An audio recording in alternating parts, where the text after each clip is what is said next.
హవ్యూస్ మధ్యాహ్నం 2 గంటలకి వార్త తెలిసిన తర్వాత ఇప్పటి వరకు అసలు ఎంత డేటా నేను కలెక్ట్ చేయడం కావచ్చు, రీసెర్చ్ చేయడం కావచ్చు, చదవడం కావచ్చు చేస్తున్నానంటే ఏదో క్రైమ్ వీడియోస్ కానీ ఇచ్చినట్టు అలా కాకుండా సింపుల్గా ఎన్ని వీడియోస్ ఇద్దామనిపించింది నాకు ఈరోజు జరిగిన ప్రమాదం మీద. ముందైతే అసలు ఈరోజు ఏం జరిగింది చెప్తా. ఏదో ఫ్లైట్ ఎక్కితే అనుకున్న ప్రమాదం వల్ల చనిపోయామని చెప్పేసి కొంత అనుకుంటూ ఉంటారు. కింద చక్కగా చదువుకుంటూ ఉన్నారు మెడికల్ స్టూడెంట్స్, వాళ్ళు కూడా చనిపోయారండి. అదిగా అంటారు దారుణమైన విధిరాత అంటే ఒకసారి అసలు వాళ్ళకి ఏమి తెలియదు కానీ వాళ్ళు చనిపోతారంటే ఇదే. ఇటువంటిప్పుడు నాకు అనిపించింది నిజమే రాసి పెట్టుండిద్ది మనం ఎప్పుడు చనిపోవాలని, ఇదేనేమో అనిపిస్తూ ఉండేది నాకు. బీజే మెడికల్ కాలేజ్ అంటారు, బైరామ్జీ జీజీబాయ్ మెడికల్ కాలేజ్ అహ్మదాబాద్లో ఉంటుంది. లంచ్ టైం ఇంకోసారిగా ఫ్లైట్ వచ్చింది, దూసుకుపోయింది హాస్టల్లోకి. ఫ్లైట్ వచ్చేసి టేక్ ఆఫ్ అయింది 1:39. అది క్రాష్ అయింది 1:44. అంటే మొత్తం 5 నిమిషాలు జరిగింది. వన్స్ టేక్ ఆఫ్ అయింది, ఆ టేక్ ఆఫ్ అయినటువంటి కొద్ది సెకండ్లకే మేడే మేడే మేడే అని పిలుపునిచ్చారు. ఎవరు? సుమిత్ సబర్వాల్ పైలట్. అతని ఎక్స్పీరియన్స్ 8,200 గంటలు. సో అంటే హైలీ టాలెంటెడ్. కో పైలట్ అంటారు కదా, దాన్ని వాళ్ళని ఏమంటారంటే ఫస్ట్ ఆఫీసర్ అంటారు. అతని పేరు వచ్చేసి క్లైవ్ కుందర్. సో అతను ఎఫిషియెంట్ పర్సనే. ఫ్లైట్ వచ్చేసి air India Boeing dream liner Ahmedabad నుంచి లండన్కి వెళ్తూ ఉంది. 169 మంది భారతీయులు ఉన్నారు, 53 మంది బ్రిటిష్ వాళ్ళు ఉన్నారు, ఒకళ్ళు వచ్చి కెనడా వాళ్ళు, 7 పోర్చుగీస్ వాళ్ళు, వీళ్ళలో 12 మంది పిల్లలు ఉన్నారు. ఫ్లైట్ సిబ్బంది ఎదురు వచ్చేసేమో పైలట్, కో పైలట్, దెన్ 10 మంది వచ్చేసి క్రూ సిబ్బంది, మొత్తం 242 మంది. వీళ్ళతో బయలుదేరిన విమానం కొద్ది సెకండ్లు అనుకోవచ్చు మనం, మేడే మేడే మేడే అన్నాడు. ఈ మేడే ఏంటంటే మే ఐదర్ అన్నట్టుగా మమ్మల్ని కాపాడినట్టు ఒక ఫ్రెంచ్ పదం అది. దాని నుంచి మేడే మేడే మేడే వచ్చింది. షిప్పుల్లో కానీ ఫ్లైట్లో కానీ ఎక్కడైనా ఉన్నప్పుడు ఎమర్జెన్సీ అన్నప్పుడు మమ్మల్ని కాపాడంటారా బాబు అన్నప్పుడు ఈ మేడే మేడే మేడే 3 సార్లు పిలుపునిస్తారు. అది అందుకున్నటువంటి నియర్ బై ఉన్నటువంటి వాళ్ళు ఎవరైతే ఉన్నారో ఈ ఫ్లైట్స్ ఎయిర్ ట్రాఫిక్ కంట్రోల్, ఈ షిప్లు వాటి సంబంధించి లైక్ వాళ్ళ సంబంధించి వాళ్ళు ఉంటారు. వన్స్ ఇది అందుకోగానే వాళ్ళు అలర్ట్ అయిపోతారు, ఎక్కడి నుంచి వస్తుంది ఏంటి అన్నప్పుడు ఈ మేడే మేడే మేడే అని చెప్పిన వాళ్ళు కూడా ప్రమాదం ఏంటి అని చెప్పి అసలు మినిమం బేసిక్ ఇండికేషన్ ఇస్తారు. ఫ్యూల్ అయిపోయిందా, లేదన్నప్పుడు ఇంటర్నల్గా ఏదైనా థ్రెట్ ఉందా ఏంటి అనేది ఇండికేషన్ చెప్తారు వాళ్ళు. అలా చెప్పే ఛాన్స్ కూడా ఇక్కడ లేదు. మేడే మేడే మేడే అంటూనే ఉన్నారు, వెళ్ళిపోయింది. ఇంకా వెళ్ళిపోయిన మూమెంట్లోనే ఈ మేఘానీ నగర్ అహ్మదాబాద్లో అక్కడ చెట్లు, ఆ చెట్లకి వెనకాల గుద్దుకుండా ముందు హాస్టల్ గుద్దేసుకుంది. ఇక్కడ ఆల్టిట్యూడ్ అంటారు. ఆ ఆల్టిట్యూడ్ అన్నప్పుడు మీన్ సీలో సముద్ర మట్టం నుంచి ఎత్తు అన్నట్టు.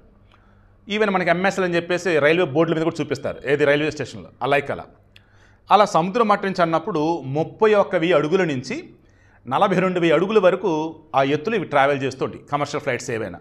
సరే యుద్ధ విమానాలు అవన్నప్పుడు వాటి రేంజ్ వేరే ఉంటుంది. ఓకే, దాన్ని అంటే 5.8 నుంచి 7.5 కిలోమీటర్ల మైల్స్ లైక్ వెళ్ళినది ఒక లెటెడ్ బి అడుగుల వరకు గుర్తుంచుకుందాం. 31,000 అడుగుల నుంచి 42,000 అడుగుల ఎత్తులో ఈ ట్రావెల్ చేస్తూ ఉంటాయి. ఇక ల్యాండింగ్ టేక్ ఆఫ్ అన్నప్పుడు అది బేసిక్ మనకు తెలిసిందే. ఇది టేక్ ఆఫ్ అయింది, ఇలా వెళ్ళాల్సింది ఇలా వెళ్తూ ఇలా దిగిపోయింది. అక్కడ ఈ ప్రమాదం జరిగింది. ఎంత ఎత్తి వెళ్ళిందంటే ఈరోజు 825 అడుగులు ఎత్తుకు మాత్రమే 825 అడుగులు ఎత్తుకెళ్ళింది. అక్కడి నుంచి ఇంకా ఎత్తుకెళ్ళాల్సింది కిందకు వచ్చేసి ఇదైపోయింది.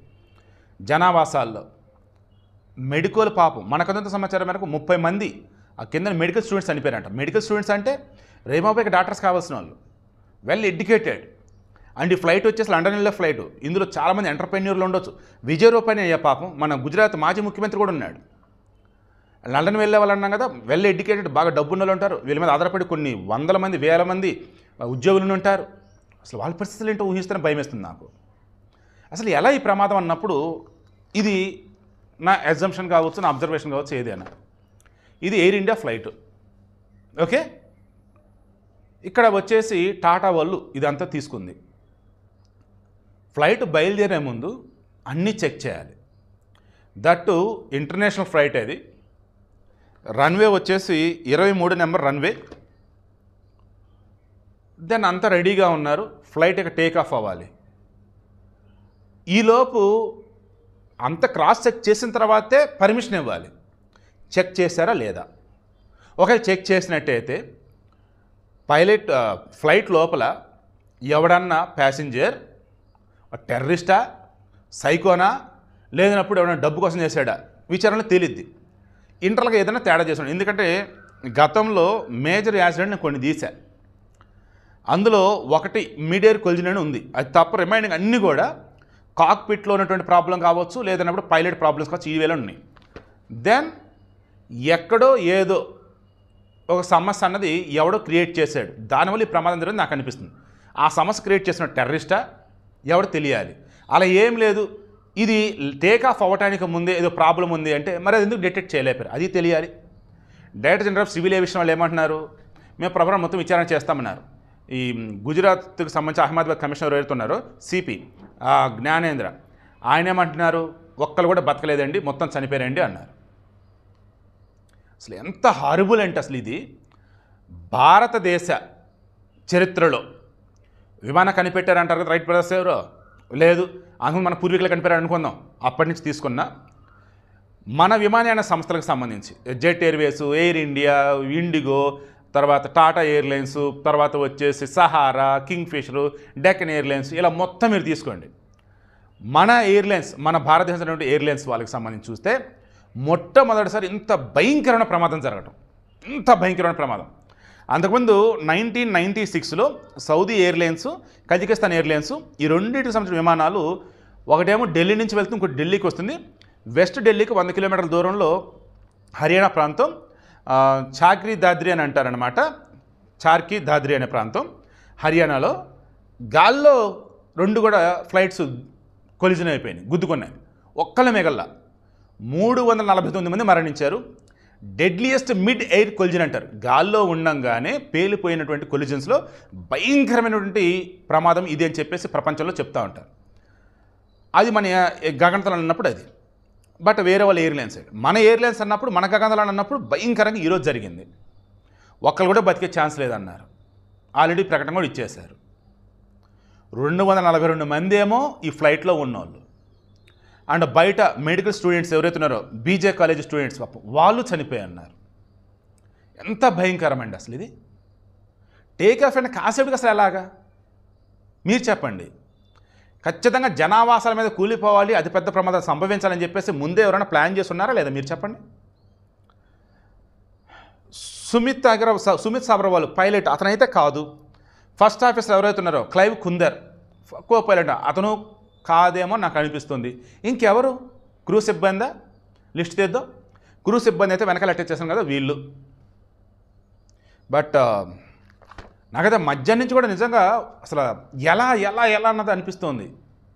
మామూలుగా ఇందరూ ఫ్లైట్ ఎక్కలా, నాకు నిజంగా ఫ్లైట్ ఎక్కడ అయితే చిన్న భయం. ఇటువంటివన్నీ విన్నప్పుడు ఇంకా భయం వేస్తూ ఉంటుంది. బట్ మన ప్రయత్నాలు మనం ఆపకూడదండి. నిజంగానే ఎడో రాసిపెట్టి ఉండిద్ది మనకు కూడా సావు. అదృష్టం ఎలాగైతే ఉండిద్దో అది దక్కలు ఇది దక్కాలని, సాగు కూడా అంతే. కాకపోతే ఏంటంటే మన కళ్ళ ముందుకు వచ్చిందిరా అన్నప్పుడు మనం మనల్ని కాపాడుకోవాలి. ఆ విషయంలో మాత్రం నేను మరలా చెప్తాను, గుర్తుంచుకోండి. గాల్లో దైవం పెట్టి దేవుడు నీదే భరం అనొద్దు. అలాగే మన ప్రయత్నాలను చేయటం ఆపేసి దేవుడు రాసి పెట్టాడులే నేను చస్తాలే కరెక్ట్ కాదు. బట్ మరణించిన వారికి సంబంధించి తలుచుకుంటేనే గుండె తరుక్కుపోతుంది అసలు.